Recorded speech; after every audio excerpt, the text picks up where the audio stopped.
زاویہ، تحریر کردہ اشفاق احمد۔ دیے سے دیا۔ یہ اس زمانے کی بات ہے جب میں نیا نیا ولایت سے آیا تھا، تو اس بات کی دھن سوار تھی کہ کسی سے ہمارے یہاں جسے وزڈم آف دا ایسٹ کہا جاتا ہے اس کے بارے میں معلومات اکٹھی کی جائیں۔ تو اس سلسلے میں مجھے مختلف علاقوں میں مختلف جگہوں پر مختلف کونوں خدروں میں جانا پڑا۔ خاص طور پر میں نے ایسے ڈیرے تلاش کیے جہاں بابے لوگ رہتے تھے، اور آپ نے یہ لفظ میرے منہ سے بارہا سنا ہوگا۔ تو میں حضرت سائیں حضرت شاہ صاحب کے ڈیرے پر جاتا تھا اور ان سے اس علم کے بارے میں جانکاری حاصل کرنے کی کوششیں کرتا تھا جو علم کتاب میں موجود نہیں ہے، اور وہ میرے علم کے ساتھ بڑی بری طرح سے ٹکراتا تھا، کیونکہ میں ایک اور طرح سے تیار کیا گیا تھا علم کے معاملے میں۔ وہاں کا علم ایک اور طرح کا علم تھا، لیکن مجھے اس میں دلچسپی تھی۔ لیکن اس کے ساتھ ساتھ ایک خرابی بھی تھی کہ جو میرے ساتھی اور میرے اثر ادیب تھے، لکھنے والے تھے، اس بات کو بہت برا سمجھتے تھے کہ ہمارا ایک پڑھا لکھا آدمی سیانہ بیانہ اتنی دور سے ہو کر آیا ہے، ولایت میں پڑھتا بھی رہا ہے، یہ کس بےہودہ کاروبار میں لگ گیا ہے، اور ان کو بڑی تکلیف ہوتی تھی۔ اور میرے خلاف بڑے کالم بھی لکھے گئے۔ میری بیوی بہت ناراض ہوئی کہ آپ یہ کیا کام کرتے ہیں۔ میں تو چھپ چھپا کے ڈر ڈرا کے جاتا تھا۔ ایک دن میں شام کے وقت گیا اور ہم وہاں مغرب کی نماز پڑھ رہے تھے، تو بابا جی میرے ساتھ کھڑے تھے۔ مولوی صاحب نماز پڑھا رہے تھے تو ایک آدمی روتا چیختا چلاتا ہوا آیا، کہنے لگا کہ جلدی چلو، یونس کو تو مرض الموت ہو گیا اور اس کا گھنگرو بج رہا ہے اور وہ مرنے کے قریب ہے۔ اس نے کہا ہے کہ بابا جی کو بلا کر لاؤ، وہ میرے سرہانے بیٹھ کر سورہ یاسین پڑھیں۔ اس وقت ہم نماز پڑھ رہے تھے تو بابا جی نے مجھے کوہنی مار کے کہا، بیٹا نیت توڑ دو۔ نماز پڑھتے ہوئے نیت کیوں توڑی جائے؟ میں پہلے ان کی بات کو تو سمجھا ہی نہیں، لیکن انہوں نے کہا نیت توڑ دو۔ میں نے کہا اچھا جی۔ میں چونکہ انڈر ٹریننگ تھا تو میں نے کہا جیسے یہ کہتے ہیں ٹھیک ہے۔ کہنے لگے دیکھو اعلان ہو گیا، ایک آدمی مشکل میں ہے، پہلے اس کی مشکل دور کی جانی چاہیے، پھر آ کر ہم نماز پڑھ لیں گے، بعد میں پڑھ لیں گے، کیونکہ نماز کی قضا ہے، خدمت کی قضا نہیں ہے۔ کوئی آدمی سائیکل سے گر جائے، زخمی ہو جائے، آپ کہیں میں مغرب پڑھ کر آؤں پھر آ کر اٹھاتا ہوں، یہ ٹھیک نہیں۔ اب یہ بات میرے لیے بالکل نئی تھی اور عجیب بھی تھی۔ خیر اٹھے، جس گھر جانا جانا تھا چلے گئے، وہ بھی دیکھا۔ خیر وہ ایک لمبی کہانی ہے، آپ کو پھر کبھی سناؤں گا، اور وہ دلچسپ ہے۔ واپس اپنی جگہ پر ہم لوٹ کر آئے، رکشے سے اترے تو میں نے رکشے والے کو کچھ پیسے دیے، اس کے کوئی 3 روپے 80 پیسے بنتے تھے، میں نے اس کو 4 روپے دے دیے۔ وہ یہ سمجھا کہ میں نے بہت بڑا مارکا مارا ہے، تو بابا جی نے پوچھا پت پیسے دے دیے؟ میں نے کہا دے دیے۔ کہنے لگے کتنے دیے؟ میں نے کہا 4 روپے۔ تو کہنے لگے کیوں؟ میں نے کہا اس کے 3 روپے 50 پیسے یا 80 بنتے تھے، میں نے اسے 4 دے دیے۔ انہوں نے کہا نہیں 5 دینے سی۔ میں نے کہا 5؟ مجھے بڑا دھچکا لگا کہ 5 کیوں دے دوں؟ میں نے کہا کیوں؟ کہنے لگے تسی بھی ਤਾਂ ਦਿੱਤੇ ਵਿੱਚੋਂ ਦੇਣੇ ਸੀ, ਤੁਸੀਂ ਕਿਹੜੇ پہلیوں دینے سی؟ خدا کے دیے ہوئے پیسوں میں سے دینے تھے، کون سے اپنی جیب سے دینے تھے؟ پھر اس نے مجھے تھوڑا سا ہلایا، لیکن میں نے اس کو سمجھا عقلی طور پر، اقتصادی طور پر، ایموشنلی میرے اندر نہیں اتری وہ بات، لیکن اس کے بارے میں سوچتا رہا، غور کرتا رہا۔ اگلے دن ہمارے ایک دوست، بہت پیارے دوست ابن انشا، وہ کراچی سے آئے۔ وہ مجھے گھر ڈھونڈتے رہے، پھر انہیں پتہ چلا کہ میں اس وقت کہیں اور جگہ موجود نہیں ہوں، کسی لائبریری میں نہیں ہوں۔ انہوں نے سوچا میں اشفاق ضرور ڈیرے پر گیا ہوگا، چنانچہ وہ اتنا ایک بڑا ڈنڈا لے کر آئے، وہ بانس کا تھا، مجھے ڈھونڈتا ڈھونڈتا ڈیرے پر آ گیا۔ اسے پتہ چلا اب اندر تو داخل نہیں ہوا، باہر کھڑا رہا۔ اس کو تکلیف بھی تھی، شرمندگی بھی، کہ یہ آدمی کس جگہ پر آ کر بیٹھتا ہے۔ میں اندر بیٹھا رہا، میں ڈرا ہوا تھا۔ اس نے کہا باہر آؤ تم۔ خیر ڈرتا ہوا صاحب اس کے قریب پہنچا۔ اس نے کہا تمہیں شرم آنی چاہیے، تمہیں کتنی مرتبہ کہا ہے یہ زمانہ سائنس اور ٹیکنالوجی کا ہے، تم کس فضول جگہ پر آ کر بیٹھ جاتے ہو اور کیا سیکھتے ہو یہاں پر؟ میرے 2 دوست تھے، ایک ابن انشا اور ایک نون میم راشد۔ یہ سائنس اور ٹیکنالوجی سے بہت مرعوب تھے اور کہتے تھے کمال ہی کر دیا ہے سائنس نے۔ میں نے UNO میں گیا، نون میم راشد کے دفتر میں۔ اوپر کی منزل سے کوئی 42ویں منزل تھی۔ جب نیچے اترے تو میرے ساتھ ساتھ چلے آ رہے تھے۔ تو جب ہم ایک ڈاک خانے پر رکے تو کہنے لگے، خیر آ گئے ہو تم گاؤں سے، نہ تمہارے پاس تعلیم ہے، نہ حسن ہے، نہ صحت ہے، تم لوگ کس طرح سے یہ زندگی گزارتے ہو؟ تم نے یہ ڈاک خانہ دیکھا ہے؟ میں نے کہا، جی دیکھا ہے، امریکہ میں بھی تو ڈاک خانہ ہے، واقعی بڑا خوبصورت ہے۔ کہنے لگے، خوبصورتی کی بات نہیں ہے، یہ دیکھو۔ تمہیں آواز آ رہی ہے؟ کر کر کر، اس میں سے آواز آ رہی تھی۔ پتہ ہے یہ کیا ہو رہا ہے؟ یہ ٹکٹوں کو مہریں لگ رہی ہیں اور مشین خود بخود لگا رہی ہے۔ نہ کوئی آدمی ہے، نہ کوئی بندہ ہے، نہ کوئی پرندہ ہے۔ یہ دیکھو، وہاں پر لا کر پیکٹ رکھ دیتے ہیں، ٹرز، اس طرح سے سارٹنگ ہو جاتی ہے۔ میں تمہیں نوٹ گننے کی مشین دکھاتا ہوں۔ میں نے کہا، راشد صاحب ان چیزوں سے اتنا متاثر نہ ہوا کریں۔ کہنے لگے، نہیں، تم گھامڑ لوگوں کو بتانا چاہتا ہوں۔ تو یہ خیر مجھے بیچ میں یاد آ گیا، اللہ بخشے بڑے پیارے آدمی تھے دونوں۔ تو ابن انشا کو غصہ تھا اس بات کا، تو وہ مجھے ہٹانا چاہتا تھا۔ باہر کھڑے اسی طرح سے بانس کا وہ باریک سا ڈنڈا لیے کہنے لگے، مجھے یہ بتاؤ یہاں کیا ہے جو تمہیں کسی کتاب میں، کسی لائبریری میں نہیں ملتا؟ کون سی چیز ہے؟ میں نے کہا، انشا صاحب کچھ خاص نہیں، کچھ ایسی چیزیں مشاہدے سے گزرتی ہیں جو مختلف ہوتی ہیں۔ کہنے لگا، کیا؟ میں نے کہا، کل ہم گئے تھے، اس طرح سے رکشے کا کرایہ دیا، اس رکشے میں سے اترے، اس طرح سے میں نے پیسے دیے، اس طرح سے بابا جی نے کہا کہ تو نے 5 ہی دے دینے تھے تو کیا تھا، تو نے دتے سے دینے سے، تو نے کون سے پلے سے دینا ہے؟ تو انشا خاموش ہو گیا یہ سن کر۔ اب وہ شاعر آدمی تھا، اس کی روح بہت پیاری تھی، تو وہ یہ برداشت نہیں کر سکتا تھا کہ بڑی اچھی بات ہے لیکن اس نے سن لی۔ ختم ہو گیا یہ سین۔ اس کے کوئی 2 مہینے بعد میں کراچی گیا تو انشا جی کے دفتر ملنے پہنچا۔ انشا بیٹھا کام کر رہا ہے، ہم گپ لگا رہے ہیں، ادھر کی باتیں ادھر کی باتیں، بہت خوش۔ ایک لڑکی آئی، اس کی صحت بہت خراب تھی، اس کی آنکھوں میں یرکان اتنا نمایاں تھا کہ جیسے رنگ پیلا بھرا ہو۔ اس نے چھپانے کے لیے اپنی آنکھوں میں سرمے کی بہت موٹی تہ لگا رکھی تھی، تو کالا برقع اس نے پہنا ہوا آ کر کھڑی ہو گئی انشا جی کے سامنے۔ اس نے ایک خط ان کو دیا، وہ خط لے کر رونے لگے۔ پڑھ کر اس لڑکی کی طرف دیکھا، پھر میز پر رکھا، پھر دراز کھولا۔ کہنے لگے، بی بی میرے پاس اس وقت یہ 300 روپے ہی ہیں، یہ تم لے لو، پھر بعد میں بات کریں گے۔ کہنے لگی، بڑی مہربانی۔ وہ پچکی سی ہو گئی بیچاری، اور وہ ڈر سی گئی، گھبرا سی گئی۔ اس نے کہا، بڑی مہربانی، دے دیں۔ وہ لے کر چلی گئی۔ جب چلی گئی تو میں نے انشا سے کہا، انشا یہ کون تھی؟ کہنے لگا، پتہ نہیں۔ میں نے کہا، اور تجھ سے پیسے لینے آئی تھی؟ تو نے 300 روپے دے دیے تو اس کو جانتا تک نہیں۔ کہنے لگا، نہیں، میں اتنا ہی جانتا ہوں، یہ خط ہے، اس میں لکھا تھا، محترم انشا صاحب، میں آپ کے کالم بڑے شوق سے پڑھتی ہوں اور ان سے بہت خوش ہوتی ہوں، اور میں یہاں پر لیاری میں ایک پرائمری اسکول میں ٹیچر ہوں، اور میری 130 روپے تنخواہ ہے۔ میں اور میرے بابا ایک کھولی میں رہتے ہیں جس کا کرایہ 160 روپے ہو گیا ہے، اور ہم وہ ادا نہیں کر سکتے، اور آج وہ بندہ سامان اٹھا کر باہر پھینک رہا ہے۔ اگر آپ مجھے 160 روپے دے دیں تو میں آہستہ آہستہ کر کے 10 روپے کر کے اتار دوں گی۔ میں کراچی میں کسی اور کو نہیں جانتی سوائے آپ کے، وہ بھی کالم کی وجہ سے۔ میں نے کہا، اوے بے وقوف آدمی، اس نے تجھ سے 160 روپے مانگے تھے، تو نے 300 دے دیے۔ کہنے لگا، میں نے بھی تو جتوں میں سے دیا ہے، میں نے کون سا پلے سے دیا ہے؟ اس کو بات سمجھ آ گئی تھی، یہ نصیبوں کی بات ہے، یعنی میری سمجھ میں نہیں آئی، جو میں بڑے دھیان سے جاتا تھا، ڈکٹیشن لیتا تھا، کوششیں کرتا تھا جاننے کی۔ میں نے کہا، اوے یہ تو فقرہ میں نے کہیں سنا ہوا ہے۔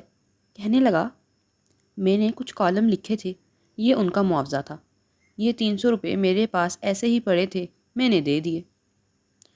تو کوئی 8 مہینے کے بعد میری پھر اس سے ملاقات ہوئی۔ لاہور آیا تو وہ کہنے لگا، وہ جو فلسفہ تیرے بابا کا ہے بڑا خوفناک ہے اور بہت بڑا ہے، اس میں سے تو آدمی باہر ہی نہیں نکل سکتا۔ میں نے کہا کیوں؟ کہنے لگا میں نے اس لڑکی کو 300 روپے دیے تھے تو میری جان عذاب میں پڑ گئی۔ میں ٹوکیو ایک میٹنگ اٹینڈ کرنے گیا تھا، وہاں مجھے یونیسکو سے خط آیا، تمہارا $1000 ہمارے پاس پڑے ہیں، وہ بتائیں ہم آپ کو کہاں بھیجیں؟ میں نے اس کے جواب میں لکھا میں چونکہ سرکاری ملازم ہوں اور سرکاری حیثیت سے آپ کی خدمت میں حاضر ہوا تھا، اس لیے میری گورنمنٹ نے مجھے سارا TADA دیا تھا۔ انہوں نے کہا اس کے ساتھ ہمارا کوئی تعلق نہیں، یہ ہماری طرف سے ہے جو سارے پارٹیسپینٹس کو تحفے میں دی ہوئی رقم ہے۔ تو میں نے فوراً خط لکھا کہ خبردار اس کو ہاتھ نہ لگانا، وہیں رکھنا۔ اس زمانے میں یہی حالات تھے ڈالر کے جو آج کل چل رہے ہیں، میں وہاں آ کر لے لوں گا۔ اس کی یہ کیفیت ہوئی، اس 1 سال کے اندر اندر یورش ہو گئی پیسوں کی، ایسی جگہ سے آنے شروع ہو گئے کہ اس نے سوچا تک نہیں۔ 2 سال اس کی یہ کیفیت رہی، پھر وہ وہی ڈنڈا لے کر میرے گھر آیا لڑائی کرنے۔ تو نے مجھے یہ بڑی لانتی بات بتا دی ہے، میں اتنا تنگ آ گیا ہوں اس سے، اتنے پیسے میرے پاس آنے لگے ہیں کہ میں بھرتا نہیں ہوں۔ اب میں نے دینے بند کر دیے ہیں، خدا نہ کرے میرے سامنے کوئی تڑپ کر مر جائے۔ میں کچھ نہیں دیتا، یہ تو عذاب ہے، اور اگر دیتے جاؤ تو آتے جاتے ہیں، دیتے جاؤ تو آتے جاتے ہیں۔ واٹ از دس؟ میں نے کہا اس کا علم تو مجھے بھی نہیں، میں تو ابھی پوچھ رہا ہوں اور سیکھ رہا ہوں کہ یہ کیسے ہوتا ہے۔ تو میں نے یہ بات زندگی میں عجیب و غریب دیکھی ہے کہ اگر آپ دیتے ہیں تو وہ لوٹ کر آپ کے پاس آتا ضرور ہے۔ یہ صدائے باز گشت ہے کہ جو لوٹ کر واپس آ جاتی ہے۔ آدمی سوچتا ہے یہ 70 روپے تھے، اس میں سے میں نے 30 روپے دے دیے تو میں نے ابھی تھیسس لکھنا ہے، PhD کرنی ہے تو بعد میں خرچ کرنے ہوں گے، کہاں سے آئیں گے؟ حالانکہ یہ بات اس طرح نہیں ہے۔ اب اللہ میاں کا عجیب و غریب سسٹم ہے، وہ یہ کہ جو کچھ آپ دیتے رہتے ہیں وہ کچھ آپ کا جمع رہتا ہے، اور اللہ میاں وہ رجسٹر کبھی نہیں دیکھتا۔ وہ دوسرا لیجر مانگتا ہے جس میں سے آپ چھوڑ آئے ہوتے ہیں اور پیچھے رہ گیا ہوتا ہے۔ مجھے یاد آ گیا حضرت مجدد الف ثانی، وہ بہت سخت اصولی بزرگ تھے، لیکن ایک بات میں ان کی کبھی نہیں بھولتا۔ انہوں نے فرمایا جو شخص تجھ سے مانگتا ہے اس کو دے، کیا یہ تیری انا کے لیے کم ہے کہ کسی نے اپنا دستے سوال تیرے آگے دراز کیا؟ بڑے آدمی کی کیا بات ہے۔ اس سلسلے میں ایک حدیث بھی ہے اور وہی سرچشمہ ہے۔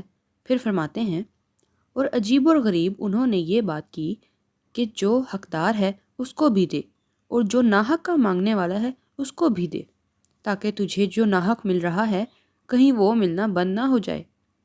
دیکھیں نا، ہم کو تو کیا کیا ناحق مل رہا ہے، اس کی ساری مہربانیاں ہیں، کرم ہے، اور ہمیں اس کا شعور نہیں کہ ہمیں کہاں کہاں ناحق مل رہا ہے۔ کبھی آپ آرام سے بیٹھ کر اپنی زندگی کو، اپنے کام کو، اپنے آپ کو بیلنسنگ شیٹ بنانے کی کوشش کریں تو آپ کو پتہ چلے گا کہ 80 سے 90% تو ایسے ہی آ رہا ہے۔ یہ میرا استحقاق نہیں بنتا۔ لوگ ایسے ہی روتے ہیں کہ میرا حق اور میں اپنے حق کی خاطر لڑوں گا اور مروں گا، یہ کر دوں گا وہ کر دوں گا۔ ایسا کبھی ہوتا نہیں۔ بعض اوقات ایسی جگہ سے آ جاتا ہے جہاں آدمی تصور بھی نہیں کر سکتا، بلکہ بیشتر ایسا ہوتا ہے اور آتا چلا جاتا ہے۔ لیکن آدمی گھبراتا ہے کہ اگر میں کچھ دے دوں گا اور دیتے میں سے دے دوں گا کمی ہو جائے گی، ہوتی نہیں۔ لیکن وہ ہمارے جیسے پڑھے لکھے لوگ سیانے اس قسم کی بات کرتے ہیں۔ ایک ہمارے ماڈل ٹاؤن میں کلیگر تھا، بہت اچھا، امیر دین کلیگر، ہمارا بہت پیارا تھا، بھانڈے وغیرہ کلی کرتا تھا۔ فوت ہو گیا تو مولوی صاحب نے مسجد میں اعلان کیا کہ امیر علی فوت ہو گیا ہے، اس کی دعا کروانی ہے۔ مغرب کے بعد علاقے کے سب لوگ بلاک میں اکٹھے ہوں تو ہم ابھی کچھ پڑھ ہی رہے تھے کہ ایک لڑکا آ گیا اور اس نے آ کر کہا جی میرا والد تو بہت بیمار ہے، اس نے امیر علی کلیگر کے لیے دعا بھیجی ہے۔ تو ہم نے کہا دعا بھیجی کیا ہوتا ہے؟ دعا تو آدمی آ کر کرتا ہے۔ اس نے کہا میرا والد اس کا بڑا یار تھا، دونوں پکے دوست تھے، اس کو درد ہے، شارٹی کا پین ہے، وہ چل پھر نہیں سکتا، میں اس کی دعا لے کر آیا ہوں۔ تو ہم نے کہا دعا کیا لے کر آیا ہے؟ ہم لوگ گٹھلیاں وغیرہ پڑھ رہے تھے۔ اٹھ کر ایک آدمی نے باہر دیکھا تو لڑکا ٹریکٹر لے کر آیا تھا، پیچھے ٹرالا تھا، اور اس کے باپ نے 2 بوری گندم، آٹا، 1 بوری چاول، گڑ کا پورا ایک گٹھا اور اس قسم کی چیزیں تھیں۔ کبھی اس قسم کی باتیں سوچنے کا، دینے کا، بھیجنے کا، یعنی درویش کا یہ طریقہ ہوتا ہے؟ میری بہو ہے، بڑی اچھی، پیاری، نیک۔ اس کو خیال آیا کہ کچھ خیرات کرنی چاہیے، لیکن اس کو طریقہ نہیں آتا تھا۔ یہ بھی بڑی مشکل کام ہوتا ہے۔ اب کیا کریں؟ خیر، وہ اپنا پرس لے کر اور اس میں کچھ پیسے ڈال کر چلی گئی، جھگیوں میں، کوارٹرز میں۔ وہاں جا کر کھڑی ہو گئی تو ایک بی بی آئی اس کے پاس۔ اس نے کہا، کڑیے کس طرح آئی ہیں؟ یعنی لڑکی کس کام کو آئی ہو؟ اس نے کہا، میں آئی ہوں آپ لوگوں سے ملنے، تو میں کچھ آپ لوگوں کی خدمت کرنا چاہتی ہوں۔ تو اس عورت نے کہا، تو اناڑی معلوم ہوتی ہے۔ کہنے لگی، ہاں جی۔ کہنے لگی، ٹھہر جا، میں تیری مدد کرنی ہوں، یعنی میں تمہاری مدد کرتی ہوں۔ تو وہ جھگیوں میں سے ایک کرسی کھینچ کر لے آئی۔ کہنے لگی، اس پر بیٹھ جا، سانو 5-4 حدیثاں سنا، 10-12 نیک گلاں سنا، سانو اچھے رہن دی تعلیم دے، تے 1-1 روپیہ پھڑا چا ساریاں نوں۔ یعنی اس پر بیٹھ جائیں، ہمیں 4 حدیث سنائیں، 10-12 اچھی اچھی نیکی کی باتیں سنائیں، اچھے رہن سہن کی تعلیم دیں اور سب کو 1-1 روپیہ دے دیں۔ تو اصل میں یوں بی بی آتی ہوگی، اور ساری بیویاں ایسی آتی ہیں، نیکی بھی سکھاتی ہیں، یہ ان کا کریکٹر ہے۔ اس طرح سے بھی ہوتا ہے کہ آدمی داد و دہش میں اپنا آپ بھی پروجیکٹ کرتا ہے۔ ہم جو اپنے آباء و اجداد سے، بزرگوں سے، اپنے بڑوں سے سنتے آئے، کتابوں میں بھی کبھی کبھی پڑھنے کو مل جاتا تھا، ہم اپنی اس ثقافت کو کہیں رکھ کر بھول گئے ہیں، یا ہم نے دانستہ ان سے نظر بچا لی ہے، ہٹا لی ہے کسی نئی ترقی کی جانب۔ میں ذاتی طور پر سمجھتا ہوں کہ ہم رکھ کے بھولے نہیں ہیں اور نہ ہی دانستہ نظر بچائی ہے۔ ہماری مصروفیت کا عالم کچھ اس طرح سے ہو گیا ہے کہ ہم اپنے آپ کو گروی رکھ چکے ہیں، ہر طرح کی مصروفیات کے ہاتھوں، ضروری بھی غیر ضروری بھی۔ آپ جانچنے اور آنکھنے بیٹھے ہوں گے تو آپ دیکھیں گے کہ غیر ضروری مصروفیات ضروری مصروفیات سے کہیں زیادہ ہیں۔ میرا پوتا ہے، اس کو ہم نے اسکول ابھی داخل کروایا ہے، ابھی سے مراد چھٹیوں سے 4-5 مہینے پہلے۔ تو اسے کاغذ، تختی وغیرہ سب کچھ لے کر دے دیا۔ وہ اسکول جاتا رہا، آتا رہا۔ تو ایک دن اس کے والد کہنے لگے، یار تجھے اسکول میں داخل کروایا ہے، تو کبھی پڑھتا ہی نہیں۔ کہنے لگا، کیا کروں ڈیڈی، ٹائم ہی نہیں ملتا۔ ٹائم نہیں ملتا؟ ڈیڈی کیا کروں؟ حاضرین میں موجود ایک صاحب بولتے ہیں، آپ کی خیرات سے مجھے اپنی دادی کا واقعہ یاد آیا۔ وہ بچپن میں ہمیں کہا کرتی تھی کہ مٹھی کو آپ جتنا کس کے بند کریں اس میں اتنی چیز کم آتی ہے، اگر مٹھی ڈھیلی بند کریں گے تو اس میں زیادہ آئے گا۔ تو خیرات دینے کا یہی ہے کہ ہم جتنا اپنا پیسہ کس کے رکھتے جائیں گے، اللہ میاں اس میں اتنی کمی کرتا جائے گا۔ یہی تو آذر کہہ رہے ہیں، یہ جو چیزیں تھیں ہماری قسمت سے نکلتی جا رہی ہیں۔ حاضرین میں موجود ایک صاحب کو مخاطب کرتے ہوئے، دیکھیں نا، خان صاحب نے بات شروع کی، اس وقت کچھ ذکر آیا تو انہوں نے اپنی تعلیم کا حوالہ دیا، پھر یہاں کے بابوں کی بات کی جو ان پڑھ لوگ ہوتے تھے۔ خان صاحب آپ اجازت دیں تو اس کو 2 حصوں میں تقسیم کر لیں۔ ایک، کچھ لوگ تعلیم یافتہ ہوتے ہیں اور کچھ لوگ پڑھے لکھے ہوتے ہیں، اور یہ کوئی ضروری نہیں ہے کہ ہر تعلیم یافتہ پڑھا لکھا ہو، لیکن وہ جو ہمارے بزرگ ہوتے تھے، بڑے لوگ ہوتے تھے، بابے ہوتے تھے، یہ پڑھے لکھے لوگ ہوتے تھے۔ ان کا مشاہدہ، ہر چیز کو جانچنے کا، ان کا طریقہ، گہرائی میں جانا اور پھر تجزیہ کرنا اپنے طور پر، وہ تجزیہ 100% درست ہوتا۔ آپ بھی نواسے پوتے انہی کے ہیں، نسل چلی آ رہی ہے۔ میں آپ سے پوچھتا ہوں، ایک سوال میرے ذہن میں آ گیا۔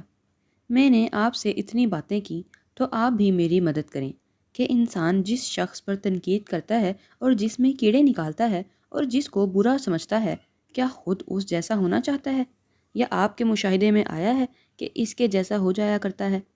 ہاں، یہ تو یہی ہے کہ اگر آپ نگاہ ڈالیں اور دیکھیں، آپ کا کوئی سیاست دان ہے جو آپ کی وزارت داخلہ پر تنقید کر رہا ہے، پھر آپ دیکھتے ہو کہ پلٹ کر خود وہ ہوم منسٹری میں آ جاتا ہے نا بات؟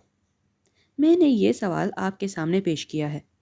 مجھے یہ دقت ہو رہی تھی، مگر ارد گرد دیکھتا ہوں کہ غریب امیر آدمیوں پر بڑی تنقید کرتا ہے، لیکن ہم ان کو کوئی مارکسزم وغیرہ لا کے دیں کہ اس میں تمہاری بڑی بہتری ہوگی تو وہ اسے فیل کر دیتے ہیں۔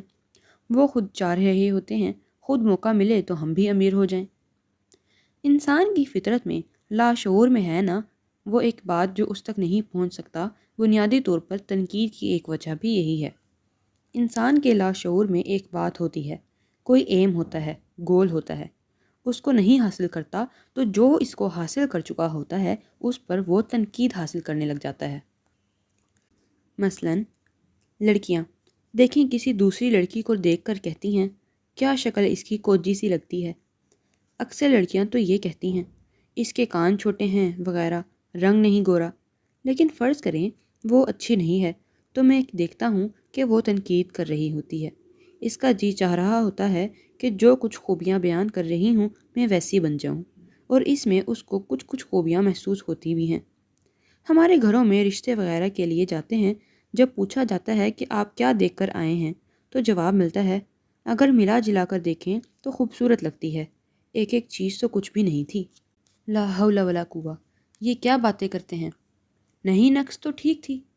یہ جو کاسمیٹکس کی اتنی بڑی انڈسٹری ہے جو کہ سٹیل کے بعد دنیا میں دوسری بڑی انڈسٹری ہے، تو شاید اس خوف سے تو نہیں پیدا ہوئی کہ دیکھو میں تنقید کرتی ہوں یا کرتا ہوں اور پھر اس کے بعد مجھ میں یہ چیز پیدا ہو جائے تو میں ذاتی طور پر ایک نتیجے پر پہنچا ہوں کہ جو تنقید کر رہا ہوتا ہے وہ آرزو مند ہے، اس بات کا ضرور ہوتا ہے۔ میری دعا ہے کہ اللہ آپ کو آسانیاں عطا فرمائے، آسانیاں تقسیم کرنے کا شرف عطا فرمائے۔ مہربانی، اللہ حافظ۔